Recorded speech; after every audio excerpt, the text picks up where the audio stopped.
Pertemuan Mbak Puan dengan AHY misalnya, itu kemudian menghasilkan satu proses komunikasi yang relatif bisa meredam berbagai spekulasi di fase-fase awal itu, yang dulu dipersepsikan bahwa muhal itu, nggak mungkin yang namanya Demokrat dengan PDIP akan terjadi titik temu komunikasi.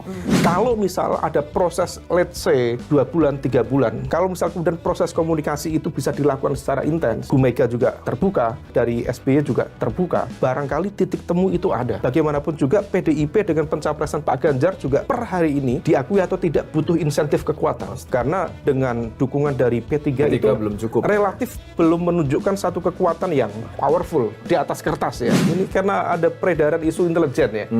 Jadi soal pendaftaran itu masing-masing itu juga seperti tidak yakin ini nih jadi atau tidak. Apalagi kemarin ada yang tiba-tiba bilang ini jangan dua pasang gitu. Kalau itu saya nggak apa-apa. Yang saya takut itu kalau nanti yang satu daftarnya di KPU, satu lagi daftarnya di KPK. Ya.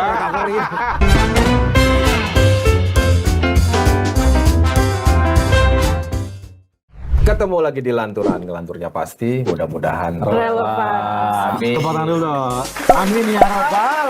Amin. For you, saya siap turun gunung. Tapi bulan Juni, saya bermimpi bertemu Pak Jokowi. Pak Jokowi datang ke rumah saya, sama-sama menjemput Ibu Mega, ketemu di stasiun Gambir. Mimpinya Mas siapa, dukungnya siapa? Kalau stasiun kayaknya nih. Jadi Mas Umam, Siapa Mas Uki? kita ini sering melihat Mas Umam udah di mana-mana ini pembicaraannya. Tapi fokusnya belum bisa dibaca ini kemana nih Mas Umam fokusnya gitu. Nunggu info intelijen. Ini Mas, yang minggu lalu habis dipanggil sama bajunya udah putih-putih itu. Kurang panjang aja. Sebetulnya ya, menurutku ya, Pak Jokowi menyampaikan itu kan cara dia untuk mengatakan bahwa I am still in power. Bapak mau kepegang. Oh iya, gitu ya. karena normatifnya seorang presiden itu kan diminta atau tidak diminta, dia bisa nerima data intelijen. Jadi itu ini kaitannya dengan ini Mas Umam, dengan Pak Prabowo yang dengan senang hati, pintu terbuka, tanpa syarat menerima Demokrat dengan SBY-nya. Ini kaitannya dengan hubungan panas dingin Pak SBY dan Ibu Mega. Kenapa? Karena sebelumnya sudah ada pertemuan itu Mbak Puan sama AHY. Bahkan tiba-tiba batal. Nah, menurut informasi intelijen baju hijau ini, ini sebenarnya udah hampir jadi itu dengan PDIP, tapi batal. Gimana Mas Umam? Mas Umam mencermati ini nggak kira-kira? Iya, informasi spekulatif. Oke. Tapi bagusnya Mas Yogi, bahwa menurut informasi spekulatif memang komunikasi itu konon sudah coba dimulai. Dimulai, kemudian saya mendengar sayup-sayup dari teman-teman PDIP juga konon kabarnya juga responnya positif. Ada proses interaksi ya, komunikasi dua arah. Tapi sepertinya ya bagaimanapun juga ini kan perjalanan hati 20 tahun. Apakah kemudian bisa dihapus hanya dengan proses negosiasi dalam 2 minggu? Karena bagaimanapun juga diakui atau tidak ini kan ada timeline yang agak ketat. Praktis pasca KPU mengajukan jadwal pendaftaran ya. Berarti kan praktis ada 1 bulan menjelang pendaftaran. Memang masih agak lumayan memadai untuk mengkalkulasikan itu. Tapi bagaimanapun juga sepertinya Demokrat pada satu titik di mana dia barangkali merasa bahwa betul-betul harus cepat menghadirkan political certainty, kepastian sikap politik. Karena kalau misalnya saya dengar teman-teman yang berada di sana misalnya, itu mereka terdampak serius pasca bubarnya koalisi perubahan, terutama para caleg yang sudah terlanjur billboard itu mahal loh. Billboard, street media dan lain sebagainya. Nah, maka untuk menghadirkan kepastian itu maka dilakukan percepatan. Tapi yang agak unik ya, saya tetap mengapresiasi bagaimana proses interaksi timbal balik dari konon kabarnya dari Demokrat dengan PDIP sudah berjalan. Di level Mbak Puan sebagai garda terdepan dalam proses komunikasi politik juga welcome. Dari AHY juga welcome. Tetapi tampaknya kemudian proses yang kemudian mengalami titik buntu itu masih dalam konteks trust di antara trust dua tokoh itu. Bukan ego ya? Ya, tentu ada aspek ego, kemudian ada soal pride, ada harga diri, martabat. Ini kan lagi-lagi tadi perjalanan hati 20 tahun. Tapi saya berkeyakinan kalau misal menurut bahasanya Pak Said Abdullah itu cukup bagus itu. Bukan tidak berjodoh, tapi belum berjodoh. Oh, jodoh yang Artinya apa? tertunda. Jodoh yang tertunda. Nanti di putaran Artinya kedua apa? gabung lagi. Artinya apa? Tadi jodoh tertunda. Jodoh tertunda. Artinya kedua bahwa gabung lagi. proses komunikasi di level ini, saya pikir saya pribadi mengapresiasi.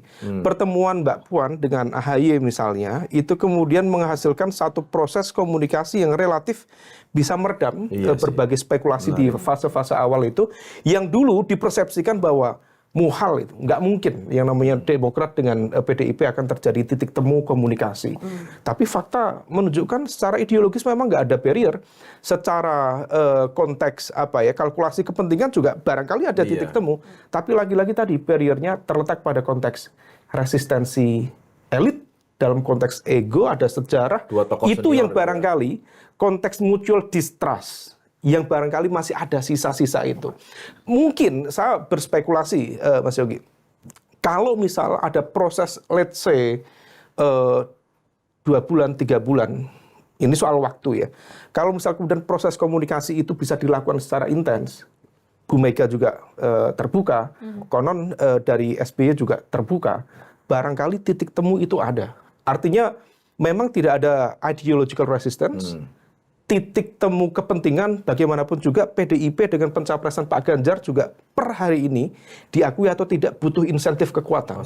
Karena dengan dukungan dari P3 itu belum cukup, relatif belum menunjukkan satu kekuatan yang powerful di atas kertas ya. Berarti Anda termasuk, berarti Anda termasuk yakin bahwa keseriusan SBY membawa Demokrat ke Pak Prabowo itu akan sampai ke pendaftaran nanti. Kalau hari ini kan masih bisa belok-belok gitu. Ya, sambil kita lihat. Karena bagaimanapun juga sepertinya ini karena ada peredaran isu intelijen ya. Jadi soal pendaftaran itu masing-masing itu juga seperti tidak yakin. Ini jadi atau tidak. Apalagi kemarin ada yang tiba-tiba bilang ini jangan dua pasang gitu. Kalau itu saya nggak apa-apa. Yang saya takut itu kalau nanti yang satu daftarnya di KPU, satu lagi daftarnya di KPK. Ini kan ngeri kok pendaftaran datang ke KPK gitu loh. Ya, ini kayaknya dapat bocoran. Lo dapat bocoran kasus mana ini? Kasus mana ini? Dikhawatirkan lagi gitu loh. Udah Ini ada banyak file kasus. Yang harus ditanya, ini data intelijen bukan? Intelijen. Saya berasumsi begini Mas Yogi, bahwa dalam konteks ini saya tidak melihat Demokrat misalnya berani berspekulasi terlalu jauh dalam melakukan langkah-langkah politik, karena bagaimanapun juga ini adalah fase pasca kepartaiannya dalam konteks proses koalisi. Dia agak terluka sehingga kemudian dia mempertaruhkan kredibilitas. Kalau dia kemudian mengirim tim untuk proses komunikasi ke PDIP, saya tidak yakin itu sebagai sebuah proses main-main. Pasti serius. Dan dia juga sadar dari perjalanan hati yang tadi ups and down itu selama 20 tahun, kalau misal kemudian dalam proses komunikasi lanjutan dalam jangka let's say 2 minggu ini, yang kemarin ya sebelum deklarasi di Hambalang kemarin, kalau misal kemudian tercipta luka sedikit, kembali mempertebal mutual distrust, itu impact-nya bisa kemana-mana. Karena memang basicnya sudah seperti itu. Nah maka saya menduga di satu sisi sepertinya masih ada gap komunikasi di antara dua elit ini, karena bagaimanapun juga veto playernya ya Pak SBY dan juga Bu Mega. Tapi di saat yang sama, Demokrat sendiri karena dia posisi di tengah ya, di antara dua kutub magnet, antara satu Prabowo dan satu Bu Mega, saya tidak yakin dan meyakini bahwa kubu Prabowo sendiri, dia tidak tinggal diam. Dia bergerak terus untuk meyakinkan bahwa Demokrat tetap bisa dia ambil untuk memastikan kapasitas kekuatan dia pasca hengkangnya PKB itu kan praktis berkurang 10%. Dari 46 menjadi 36% itu something Mas. Asalnya powerful, tertinggi gitu, kemudian menjadi kelas menengah. Nah kalau misal kemudian dia bisa meyakinkan Demokrat untuk masuk ke koalisinya tanpa barrier, tadi Mas Yogi mengatakan tanpa syarat atau bahasa ininya, ini cek kosong secara politik, itu menjadi sebuah potensi game changer.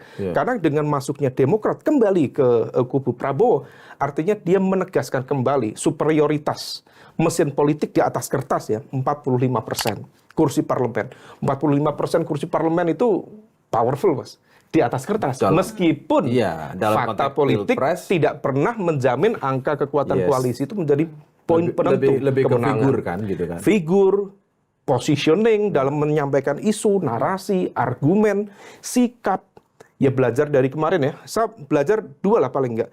Positioning Mas Ganjar kemarin terkait dengan U20 itu pelajaran sangat berharga. Sesuatu yang tidak kita prediksi akan memberikan dampak elektoral, ternyata degradasinya cukup signifikan. 8-9% itu something. Kalau tidak diantisipasi yang semacam ini, menjelang pencoblosan, itu impact-nya bisa kemana-mana. Ditambah lagi, dulu kita masih ingat di 2014. Ini maksudnya arahnya kalau ingin mengembalikan insentif elektoralnya yang hilang karena tergerus isu bola, Ganjar harus ngambil Erik yang akan jadi tuan rumah 17 gitu maksudnya. Ke sana gitu maksudnya. Ini arahan dari Nah, ini ada begitu katanya karena memang skenario awalnya. Kata intelijen. Karena kan tergerus kan. Sementara kan sebentar lagi kita mau jadi tuan rumah. Iya. Dan pemain terdepannya kan Erik Ya Thohir ini gitu. kalau ini soal bola. Mungkin lah ini soal bola. Karena tadi Mas Umam bisa bilang saja tergerus oleh isu Tapi bola. yang saya ingin tekankan bagaimana kemudian positioning sikap, argumen, narasi terkait dengan kebijakan itu harus betul-betul tepat. Nah, kita masih ingat ya di penghujung 2013 itu Pak Prabowo dulu itu masih leading. Pak Jokowi masih belum begitu signifikan. Tapi begitu masuk di debat presiden, debat capres ya, saya paling nggak berpikir dulu sepertinya Jokowi akan di-KO oleh Pak Prabowo. Tapi kemudian penampilan pertama Pak Jokowi, this completely distinctive. Bisa dia meng-KO Pak Prabowo di debat pertama. Kemudian di debat kedua, kita pikir sepertinya Prabowo akan mempersiapkan diri dan kemudian akan meng-KO kembali, balik Pak Jokowi. Ternyata enggak, 2-0. Nah, itu Ibu pemilu Artinya tahun apa? 2019. 2014. Kalau Artinya sekarang, kalau itu kan 2014 menurut Mas Umam kan KO-nya di arena debat Pilpres. Sekarang sebelum didaftarkan udah KO. Ini agak khawatir itu tadi. Mungkin nggak? Sebentar, Ada nggak? saya nggak tahu ini sebenarnya informasi atau data gitu loh. Ini data atau informasi? Karena gini. Karena konteksnya banyak orang yang meragukan. Jadi gini, membagi dua ya supaya clear. Bahwa deklarasi-deklarasi yang sekarang ramai itu satu hal, fenomena politik betul. tidak bisa dihindarkan. Media mengangkat itu, menjadikan itu bahan analisa. Tapi kemudian normatifnya secara KPU kan sampai dengan didaftarkan di KPU dan ditetapkan sebagai pasangan capres-cawapres gitu. Nah, ini kan saya mengambil logikanya Mas Umam di debat capres, jangan-jangan kali ini Sebelum debat sudah di KO gitu loh. Karena ada satu kekuatan yang sampai sekarang masih tersentral kira-kira gitu. Karena basis data dari Mas Yogi udah diajukan berkali-kali dengan kemasan informasi saya respons. Baru pulang dari kelurahan emang gini. Itulah. Kalau kelurahan itu bawanya informasi macam-macam. Mas, bagaimanapun juga Mas, ada satu situasi per hari ini, kita tidak bisa mencermati ini kekuatan siapa. Kita bisa menduga, tapi nggak perlu kemudian disebutkan. Karena bagaimanapun juga kan ada implikasi lanjutan kalau misal disebutkan. Let's say bahwa ingar-bingar deklarasi itu satu fenomena politik betul. Tetapi ada elemen kekuatan lain di luar kekuatan politik yang seolah kemudian bisa mengorkestrasi itu. Artinya by design. Berbagai deklarasi ini by design seperti itu. Bisa by design atau ada elemen kekuatan yang bisa melakukan baku atur di dalam konteks penentuan ini dengan siapa, ini dengan siapa. Mastermind. Maka kalau misal kita cermati ya, bagaimana misalnya ya pergerakan penegakan hukum. Ada satu partai misalnya seolah-olah kehilangan kedaulatan partainya. Kemarin dia bisa melakukan komunikasi. Inisialnya. Dia sebut saja Golkar. Iya. Awalnya bisa ngelit ya orkestrasi dan sebagainya. Fakta di atas kertas di parlemen itu kekuatan kursi terbesar di parlemen nomor 2 setelah PDIP adalah Golkar. Artinya dia punya pengaruh mesin politik yang jauh lebih powerful dibanding partai-partai termasuk even dengan Gerindra. Tapi kemudian pasca kasus ada silaturahmi kemarin di Gedung Bundar itu tiba-tiba menciut ya. Ya praktis tidak ada pergerakan itu ibaratnya ini yang kemudian balon gas itu pagi-pagi kan anak pada beli jam 9 kempes gitu. Karena gini Mas, aku dapat karena kabarnya gini. Jadi pas diperiksa itu mobil tahanan sama rompi kuningnya udah disiapin katanya. Nah itulah. Ngeri juga itu. Ini kan permainan psikologis ya, Mas. Ya. Nah itu yang kenapa kemudian banyak pihak juga penuh dengan spekulasi. Nah saya sendiri belajar tentang politik, ilmu politik tidak secara teori. Tapi memang tidak ada satu teori pun politik yang bisa digunakan untuk mencermati political certainty di Indonesia per hari ini. Karena situasinya begitu cair. Sudah berapa berarti koalisi yang sudah deklarasi tapi bubar? Bubar, ya. At least ada 2. Ya, KIB. KIB. Kemudian koalisi perubahan sendiri, meskipun sekarang namanya dipakai oleh 2 partai lama misalnya. Tapi fakta menegaskan ada elemen kekuatan yang bisa melakukan baku atur itu. Dan itu mau dikatakan mastermind, mau dikatakan the invisible hand. Artinya kan Mas Umam sendiri menyepakati gitu loh, bahwa bisa jadi karena ada mastermind itu, nanti KO-nya tidak di debat capres, tapi KO-nya sebelum pendaftaran. Ya seperti itu. Karena kan aku pakai logikanya Mas Umam tadi. KO di debat, ada momen-momen tertentu yang mengubah persepsi pemilih gitu, kemudian akan berdampak kepada paslon misalnya. Tapi kali ini mungkin diakui atau tidak, Mas? Saya mencermati beberapa konteks. Ini lembaga penegak hukum, tapi konteksnya ya. Di negara-negara Amerika Latin, sebagian Afrika, di beberapa negara di Asia, memang politisasi penegakan hukum, termasuk lembaga anti korupsi, itu begitu mudah menjadi instrumen kekuasaan. Dia bisa kemudian dimanfaatkan untuk mendisiplinkan koalisi, untuk mendegradasi dan juga menghantam lawan. Dia bisa untuk menciptakan satu persepsi di hadapan publik yang cukup destruktif atau lebih konstruktif terhadap satu target konstruksi politik yang akan dibangun. Artinya ini tidak bergerak dalam ruang hampa. Artinya menurut Mas Umam hal yang sama juga sekarang terjadi di Indonesia. Mas Umam mau mengatakan begitu. That's confirmed. Meskipun saya tidak akan masuk terlalu jauh siapa yang kemudian berorkestrasi itu. Padahal tahu kan. Karena udah dekat nggak usah jauh-jauh gitu loh. Ya jangan bahaya Mas. Kemarin ngurus KTP ya. Padahal tahu gitu. Karena udah dekat gitu.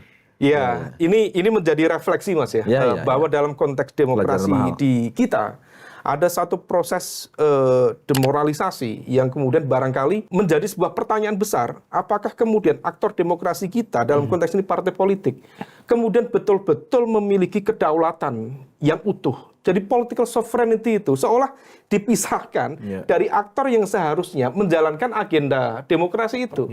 Meskipun nanti akan banyak bertanya, emang partai politik merepresentasikan kepentingan rakyat? Ya itu perdebatan lain. Tetapi bahwa kemudian ada elemen kekuatan demokrasi yang kehilangan kedaulatannya, fakta politik seolah menegaskan itu. Wallahu a'lam. Nah ini yang kasihan ini generasi Nitya ini.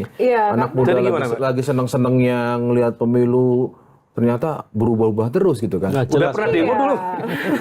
Udah pernah demo belum? Nah, jangan sampai akhirnya kita kemudian menjadi pasif. Ini kan karena gini, boro-boro angka yang begitu besar ini kita lagi menimbang nih, mau datang nggak ke TPS gitu kan. Mau milih apa enggak? Orang sekarang yang deklarasi sama siapa, kemudian PDKT sama siapa, mimpi sama siapa, ketemunya sama siapa, beda stasiun lagi, yang ngasih burung lovebird siapa, jadiannya sama yang mana gitu kan. Dan nggak satu pun Mas yang ngomongin soal hal-hal yang sangat substantif, misalnya ya soal visi, soal ide, soal mau menjadi mimpi apa, besarnya anak-anak muda ini mau masuk ke kapalnya siapa, kira-kira gitu.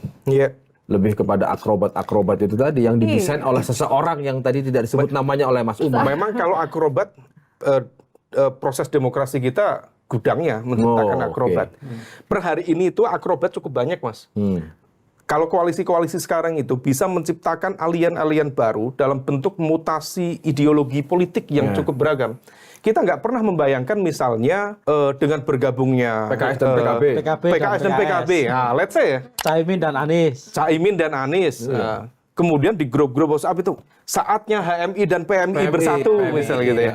Plus kami. Ada juga plus kami, betul. Ada juga elemen kekuatan yang sangat dekat dengan PBNU, tetapi political endorsement-nya dari partainya Muhammadiyah, kan ada juga.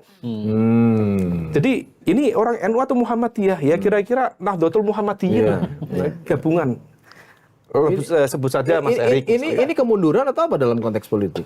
kalau memang misalkan politik itu masih menyadarkan satu ada ideologi, kedua ada visi, kedua kemudian berikutnya ada pergerakan kan kalau ini politik. pisau bermata dua, Mas. Di satu sisi ini barangkali bisa menjelaskan bagaimana kemudian lenturnya sebuah proses politik dan kemudian bisa meleburnya tadi ya identitas, aliran, ideologi dalam satu gerbong yang sekarang sangat cair. Tetapi di saat yang sama itu juga bisa menegaskan karakter oportunisme dan pragmatisme dari aktor-aktor politik kita yang sudah tidak lagi kemudian meletakkan itu sebagai basis pertimbangan, tapi membypass bagaimana kemudian pragmatisme dalam konteks kepentingan, kalkulasi untung rugi itu yang kemudian menjadi itu kan dalam konteks elit. Kalau dalam konteks masyarakat sendiri misalnya, akar rumput sendiri seperti apa misalnya? Katakanlah dalam konteks perjodohan gitu ya, dalam tanda kutip cinta satu malam antara Anies dengan Caimin itu misalnya. Kita sama-sama tahu ini adalah mewakili dua entitas yang berbeda. Bukan berseberangan, head to head gitu ya. Terus tiba-tiba elitnya dalam tanda kutip ini memaksakan diri untuk bersama itu loh. Kira-kira seperti apa respon di bawah? Apakah bisa ngikut misalnya Samina Watona gitu, atau justru mereka menjadi jalan sendiri-sendiri pada akhirnya? Masyarakat saya pikir juga terbelah menjadi dua. Ada masyarakat yang relatif agak pragmatis ya. Jadi apapun yang diarahkan oleh mesin partai, karena partai juga memegang logistik, dia punya akses ke kebijakan di level legislatif, dia juga pegang kepala daerah, kunci logistik ada di situ. Mungkin bukan Samina Watona ya, Samina wa asoina. Mana yang aso-aso itu ya dilakukan gitu. Tapi di sisi lain, diakui atau tidak, statement dari Caimin kemarin itu di podcast pertama pasca deklarasi disampaikan dengan guyon oleh Caimin. Guyonnya memang ada sejumlah kalangan kiai di Jawa Timur yang mengatakan semoga PKS tidak bergabung di koalisi ini. Kemudian disampaikan, alhamdulillah PKS tidak datang kemarin deklarasi di Surabaya. Itu disampaikan dengan guyon. Tapi guyonnya Caimin itu merefleksikan bagaimana perdebatan ideologis di akar rumput tadi. Ada memang segmen-segmen itu. Nah, oleh karena itu ini juga menjadi wake up call kita. Seringkali dalam konteks pertarungan elit itu bisa melebur dengan baik. Mungkin karena ya kepentingan pragmatis. Tetapi juga cara pandang yang lebih inklusif, lebih terbuka, di level elit itu seringkali tidak bisa ditransformasikan, diturunkan di level grassroots gitu.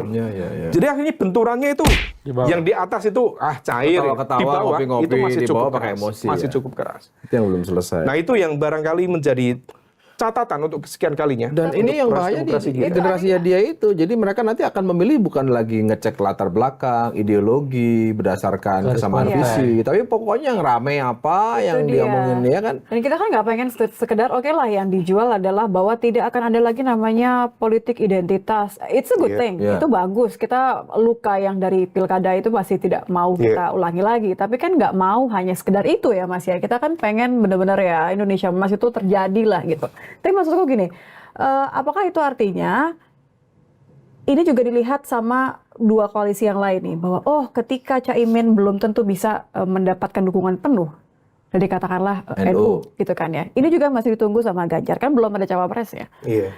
Erik juga mungkin, jadi nggak sih? Nggak tahu, kan baru katanya. Jadi katanya, ya udah katanya mungkin. Ada Khofifah juga loh. Ada Khofifah juga, betul, gitu kan. Tapi kan juga ada Pak Mahfud misalnya. Mahfud MD.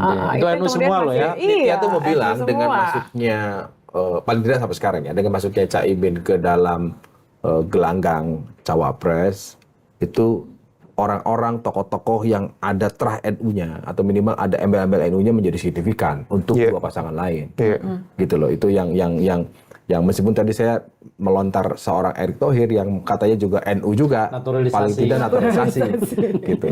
Itu gimana itu cara membacanya kira-kira gitu? Karena ini anak muda ini kan akhirnya akan begini sekarang. Satu, ekspos media sosial juga luar biasa, semua juga main di sana, kan? Yang mereka kan melihatnya yang sekarang ini dianggapnya ya pasti akan didaftarkan, padahal dalam skemanya nggak begitu, gitu. Perubahan. Banyak kan bercanda. Jadi bercanda. Kita coba anak muda gimana nih kira-kira menurut Mas Umam ini bahaya? Kalau anak muda, saya tidak melihat anak muda itu sebagai satu segmen entitas tunggal ya. Anak muda itu juga variannya cukup beragam. Ada segmen pemilih muda dari segmen perkotaan, ada dari pedesaan, Ada segmen santri, ada non santri. Ada santri perkotaan, ada santri pedesaan. Tetapi ada kecenderungan yang general di kalangan mereka. Secara umum, mereka punya karakter yang politically disengaged. Tapi meskipun politically disengaged, mereka tetap memiliki sense of belonging dalam konteks proses isu-isu publik. Itulah kenapa misal kemarin terkait dengan isu Cipta Kerja, amandemen KPK, itu reaksinya juga beragam dan unik itu di media-media sosial gitu. Tapi anak muda, terutama generasi Z ya, yang sudah masuk di DPT kita, memang kalau misal secara ini ya, identifikasi proses teoritik itu, mereka lebih cenderung menyukai kebaruan, menyukai informalitas, menyukai sesuatu yang sifatnya tidak terjebak dalam stratifikasi sosial politik tertentu. Kemudian mereka juga karakternya itu cenderung terbuka, berpikiran open minded. Nah, ini yang seharusnya memang ditangkap oleh cawapres kita. Ya, benar, Mas. Siapapun yang kemudian akan masuk di segmen itu, meskipun per hari ini memang kalau misal kita lihat dari hasil survei, Mas, anak muda kita lihat lebih banyak di mana? Pak Prabowo nomor 1. Padahal Pak Prabowo lebih tua. Nomor 2 Mas Ganjar, nomor 3 Mas Anies. Itu tapi joget lucu-lucu gitu. Tapi harus diingat, basis angka itu dia berakar pada baseline elektabilitas. Karena memang baseline-nya Pak Prabowo di dalam hasil survei itu lebih tinggi. Kemudian Mas Ganjar juga relatif kompetitif dengan Pak Prabowo, kemudian Mas Anies. Jadi baseline-nya memang segitu, sehingga kemudian merepresentasikan preferensi politik anak muda. Artinya apa? Kalau dia basisnya baseline, tidak ada dominasi, anak muda lebih banyak di sini. Itu artinya dia tersebar secara merata dan belum ada satupun capres-capres yang bisa mengkooptasi cara pandang, narasi, suara anak muda yang diinginkan oleh anak muda. Dan itu menjadi tugas dari capres-capres. Ini menjadi alasan untuk akhirnya, yaudah yang gampang aja deh, yang mewakili, dianggap mewakili secara usia atau misalnya. yang rame. Ya, atau yang rame. Enggak, ada kok kembali mewakili secara usia. Enggak ada yang milik Prabowo. Jauh. Kan belum ini keluar. Sebagai anak muda sih. Ya anak muda tuh maksudnya anak muda di sawahnya dia. Pada zamannya. Anak muda di antara orang tua. Di antara orang tua. Kita kadang belum selesai anak muda di zamannya. Iya. Tapi mesti gini, dengan model peta politik yang bias seperti itu ya, yang bukan abu-abu lagi saya kira ya, membingungkan seperti itu. Kira-kira kecenderungan pemilih-pemilih muda macam saya ini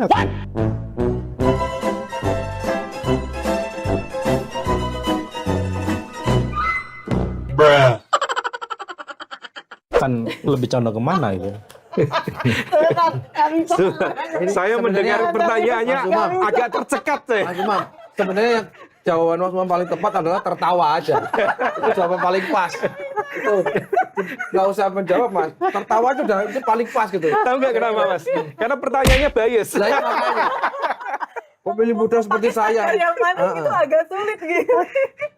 Ya, mungkin sekarang ya, Mas, di konteks pengambil kebijakan diakui atau tidak, itu political veto players-nya itu lebih banyak memang masih orang-orang tua. Orang tua ya. Tapi mungkin ke depan kita tadi ya kembali ke konteks awal tadi.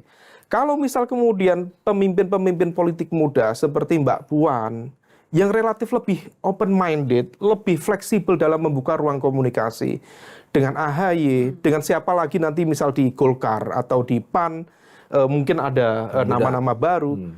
Barangkali akan ada something berbeda.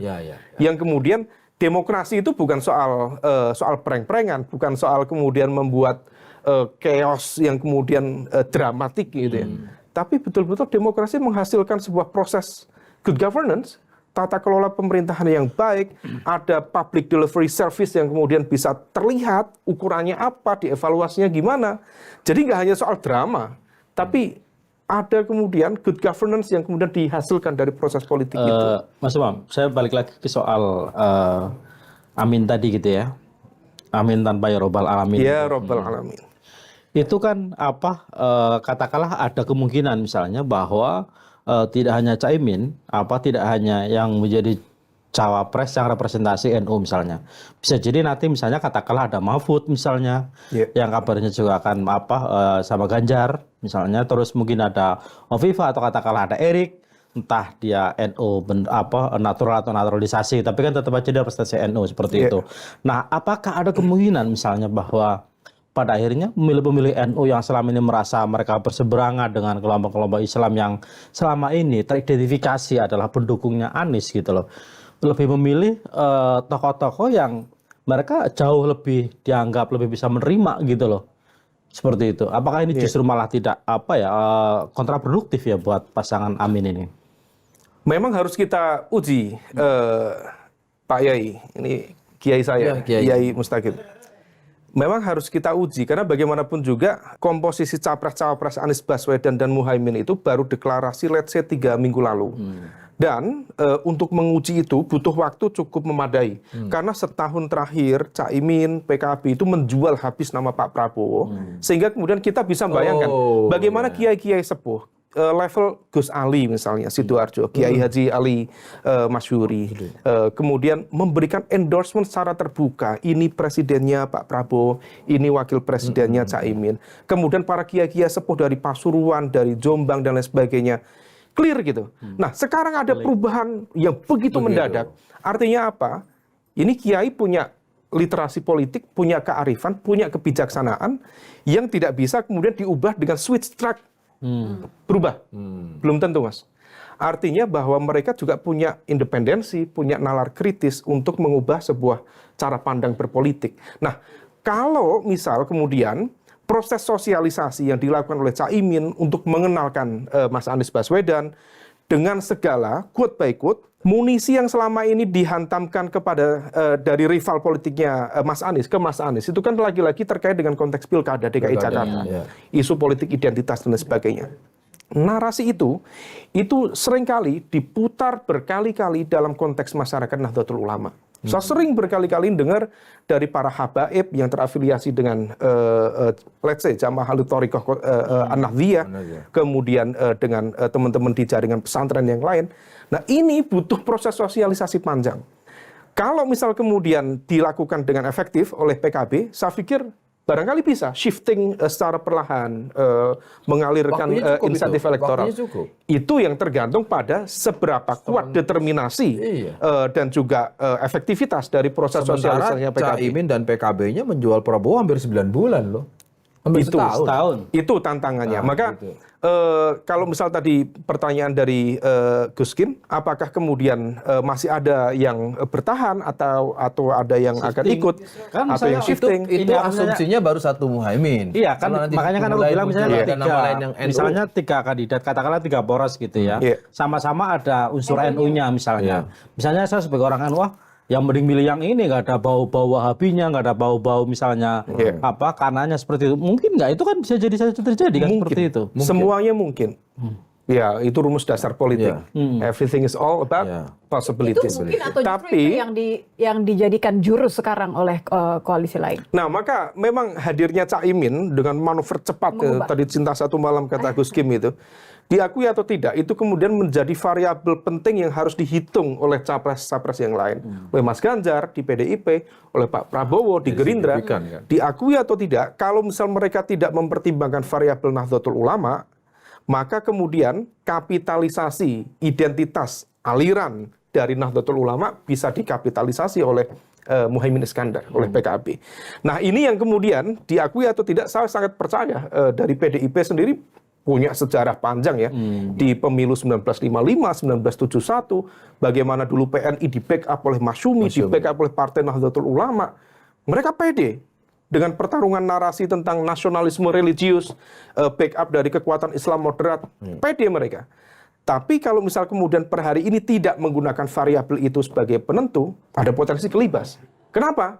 Praktis. Per hari ini, kalau kita bicara tentang konteks narasi nasionalisme, bicara tentang konteks politik aliran atau identitas di Indonesia, ya 44%, hampir 50% masyarakat di Indonesia itu mengidentifikasi dirinya merasa dekat dengan Nahdlatul Ulama, baik jam'iyah maupun jamaah, baik struktur maupun kultural. Siapa mereka? Ya kayak Gus Kim.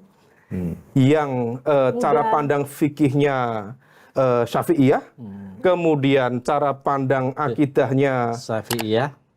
bukan dong. Kalau misal dalam Asy'ariyah dan Maturidiyah atau dalam konteks sufisme, tasawuf itu ya Abu Hamid Al-Ghazali atau beberapa varian-varian yang lain dalam konteks Ahlus Sunnah wal Jamaah. Itu ada captive-nya, Mas. Karena jumlahnya itu bisa sampai 40-50% yang merasa kedekatan. Dan itu jumlahnya bisa sekitar 100-an juta. Dan itu mudah digerakkan. Kenapa mudah digerakkan? Karena ada pola patronase yang kuat dalam konteks masyarakat Nahdlatul Ulama.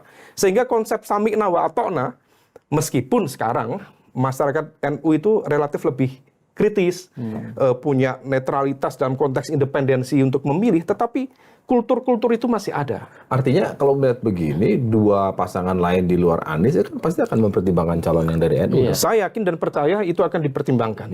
Karena kalau misal tidak, itu menjadi kesempatan yang menarik bagi pasangan Amin, Anies Muhaimin untuk mengkapitalisasi itu.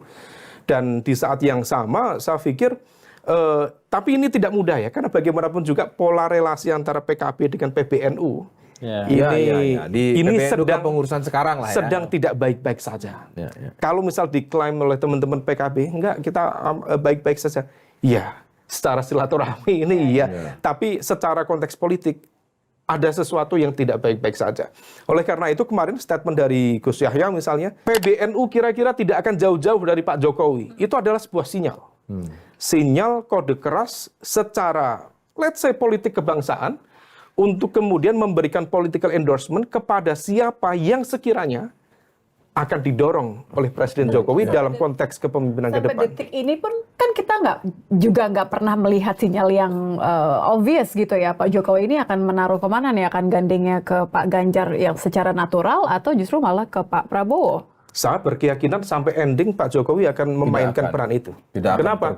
Kalau Pak Jokowi memberikan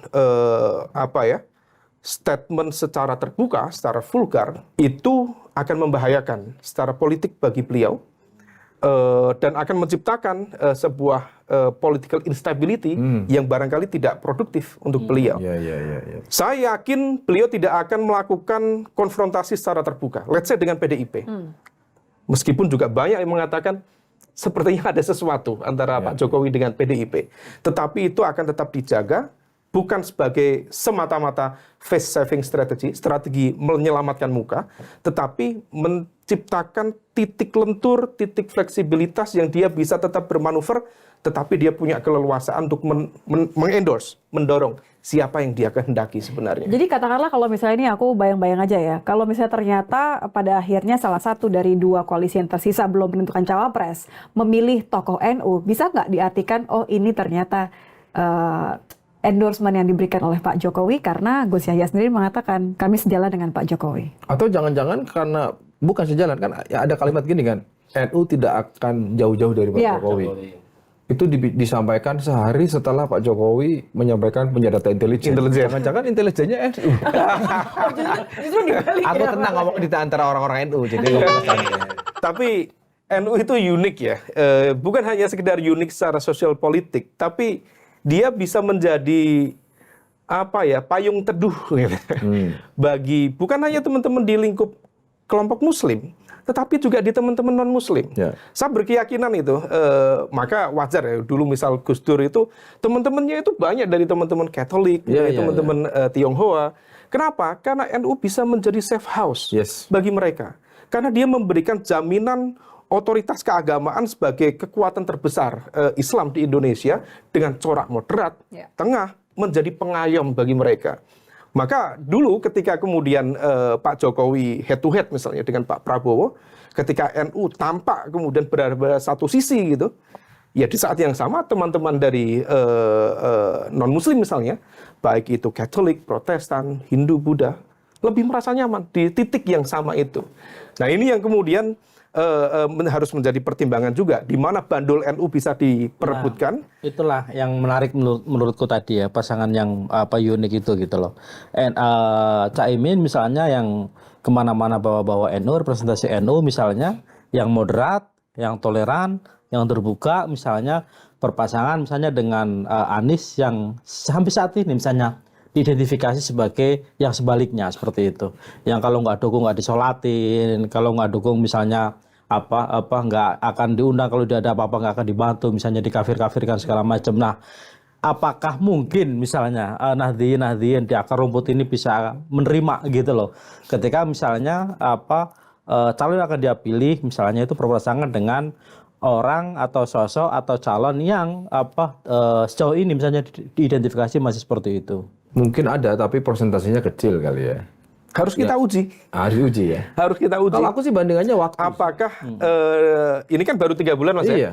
Kemarin kalau kita cermati data dari KAIPung, Profesor Saiful Mujani lewat SMRC, kalau misal memang data itu bisa dijadikan sebagai rujukan, karena per hari ini baru itu survei pasca deklarasi. Ya. Kemarin Anies Muhaimin mendapatkan angka 16%.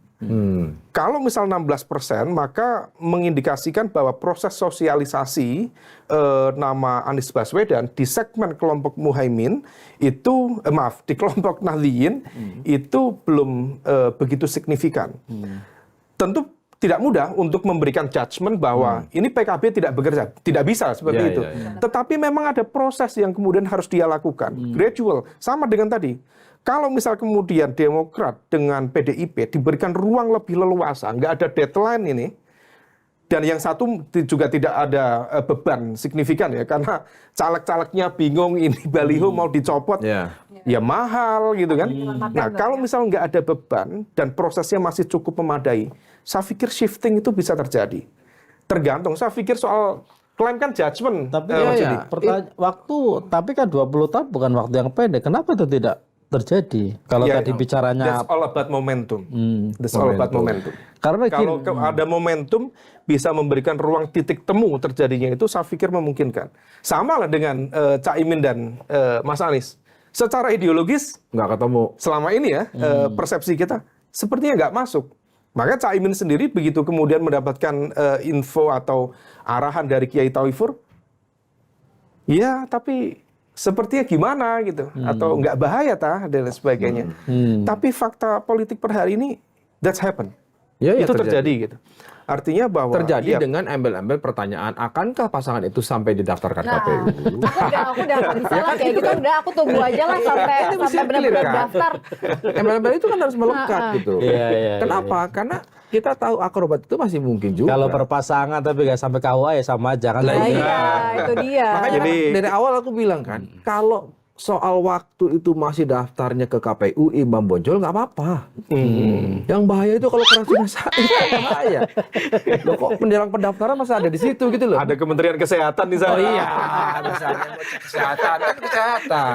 Iya betul. Agak ngeri juga gitu. Nah, itu yang kita khawatirkan ya. Karena tadi isunya ada abuse of power, hukum dipakai main-mainan gitu loh. Ada itu kan nggak sehat juga. yang mau orkestrasi. Ada seorang yang sangat powerful yang sampai di forum lantur aja nggak berani disebut siapa namanya. Kemarin aku bilang itu Mas, seperti di Harry Potter itu, dia yang tidak boleh disebutkan namanya.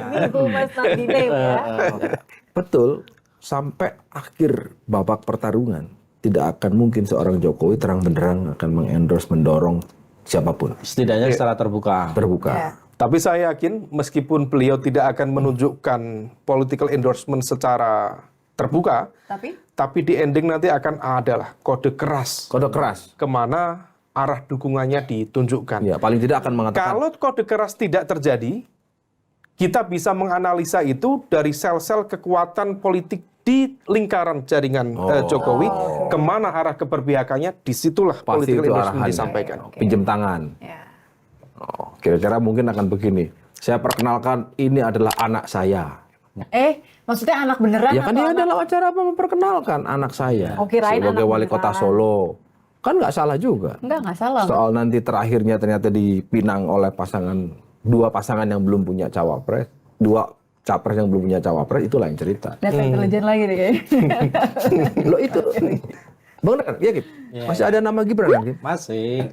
Tapi nggak tahu deh, coba Mas Man gimana? Karena nggak kayak seperti yang aku bilang tadi ya, tidak semua anak muda kemudian merasa direpresentasikan hanya karena ada nama yang juga secara usia muda gitu. Apalagi kalau ya anaknya Dan terbukti kan dari survei ternyata anak muda lebih banyak ngumpul di Prabowo. Padahal Iya, karena baseline elektabilitasnya Iya, memang lebih bukan banyak karena- Pak Prabowo. Mungkin kalau misal besok elektabilitas paling tinggi Pak Ganjar, karena memang basis pemilih basis pemilih kita memang didominasi 60%, let's say dari anak muda, berarti baseline-nya geser ke Mas Ganjar atau Mas Anies. Jadi memang baseline-nya di situ.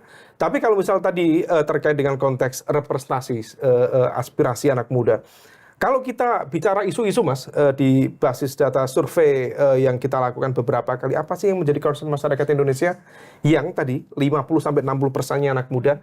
Lagi-lagi yang nomor satu itu ya isu pekerjaan, lowongan kerja. Kedua isu kesejahteraan. oh berarti peluangnya Cak Tidak Imin akan besar kan jauh-jauh pernah dari jadi menaker trans. Lo nggak maksudnya menaker transnya. Udah kan di lapangan pekerjaan. Ini nggak ada urusan sama yang ini terputus sama yang tadi Jalan Rasuna. Iya, ini hanya nama jabat. trans gitu loh, menaker Kan jadi karena menteri kan. Iya. kan isunya tenaga kerja katanya. Paling banyak Track anak record muda. artinya Saya itu kalau disebutkan Mas Judi merasa makser. ini mau nyerempetnya kemana kan nggak tahu. Cuman karena anak muda itu concernnya adalah soal pekerjaan, Iya. dilihat yang calon sekarang, yang pernah jadi menaker trans cuma Iya, Caimin gitu aja sih sebetulnya. Pernah jadi Nyambung-nyambungin menteri yang ngurusin aja. Ya Tenaga itu kerja. gimana pun tetap benchmark sih, Iya, iya iya, kan? iya. Kan tadi ukurannya adalah Tunggu, keberhasilan atau dari tadi tidak. kita gitu. ngomongin soal bagaimana kekuatan NU, historicalnya PDI Perjuangan dengan Masyumi, dengan NU dan sebagainya. Ngomong-ngomong Mas Umam masih yakin pemilu on schedule? Oh no! Loh, enggak, ini penting. Kaget. Oh, apa kalau minum dulu loh, Mas? masih Jadwal masih maju mundur. Saya pribadi masih yakin per hari ini ya. Iya. Karena pertarungannya itu bukan sekarang, tetapi pertarungan itu sudah selesai di let's say di akhir 2022 karena sudah diusahakan itu sejak 2021, kemudian mengalami repetisi di 2022 Gagal lagi. dengan aktor dan strategi yang berbeda. Kalau di 2001 kan elit-elit pimpinan partai yang didorong. Iya. Kemudian karena mendapatkan backlash yang begitu kuat dari masyarakat sipil, mereka nggak mau dan nggak siap dengan risiko politiknya. Mereka kemudian tiarap. Di 2022 yang digunakan adalah instrumen penegakan hukum. Dengan, bukan penegakan hukum ya, tetapi konteks kehakiman. Kehakimannya. Sehingga kemudian bersembunyi di balik independensi kehakiman. Maka ada banyak kemarin beberapa putusan-putusan ajaib lah itu. Dan itu saya yakin berkorelasi itu aktornya. Dan itu kemudian backlash-nya Dan Anda juga. yakin 2023 sudah berhenti, sudah kapok gitu orang yang mengusahakan itu? Selama PDIP firm, selama Gerindra firm, selama Demokrat firm, saya pikir partai-partai yang lain yang sebelumnya begitu mudah melakukan swing terkait dengan sikap kebijakan kepemiluan, saya pikir akan tetap jalan. Dan tambahan satu lagi, selama KPU firm. KPU akan selalu berkedok mengambil argumen saya menjalankan undang-undang. Kalau misalnya kemudian undang-undang kemudian bisa diatur oleh DPR, oleh pemerintah dalam konteks proses legislasi, KPU tidak bisa punya argumen lain. Ya, memang dia harus menjalankan itu. Sama dengan sekarang pengajuan pengajuan jadwal pendaftaran ya. Itu sebagai konsekuensi logis dari perubahan Perpu kemarin. Meskipun kita juga tuding kemarin itu, loh Perpu itu asbabul wurudnya dari mana? Itu kan Perpu ada karena perdebatan di 2021 itu nggak selesai. Oke. Katanya nggak usah diubah. Di 2022 bicara nomor urut partai, ya udahlah kita ubah. Nah, diubah baru. Kalau ditarik lagi, kenapa kemudian perdebatan 2021 itu nggak diubah? Sistem pemilu, undang-undang pemilu. Karena tadi Mas, waktu itu masih ada ekspektasi untuk melakukan penundaan pemilu 2024. Jadi ini sebenarnya rangkaian, dan ini tangannya sama, the invisible hand yang tadi main-main itu sama. Sama yang tadi mau di Sama. awal Ihu disebut Mas tapi nggak Nabi disebut. Nem juga. Baunya sama. Ini ya, bau ini. Iya, iya. Iya kan, Komunikasi sama kan? itu. Sama ya? Sama. Iya, iya. Jadi Jadi begitu. Gini, ini jadi signifikan. Kita sudah bicara soal bagaimana kelompok koalisi A, B, C, tapi kalau ujungnya Mas Umam nggak yakin pemilu on schedule kan juga jadi aneh kan gitu kan. Saya yakin on schedule. Yakin. Yang di level ini KPU akan tetap firm. Meskipun penyelenggara pemilu sekarang juga agak kedodoran ya. Ini Ya, kan katanya ini belum masuk kategori belum masuk kampanye, tapi ya kita di pinggir jalan isinya kampanye belum semua. logistik Mas, logistik di Logistik. 83.000 TPS gitu kan. Iya. Kedodoran. Jadwal juga belum. Ya jadwal belum firm. Pokoknya tapi siap, nggak siap, selesai nggak selesai, kumpulkan gitu kan kira-kira. Ketemu lagi di Lanturan minggu depan.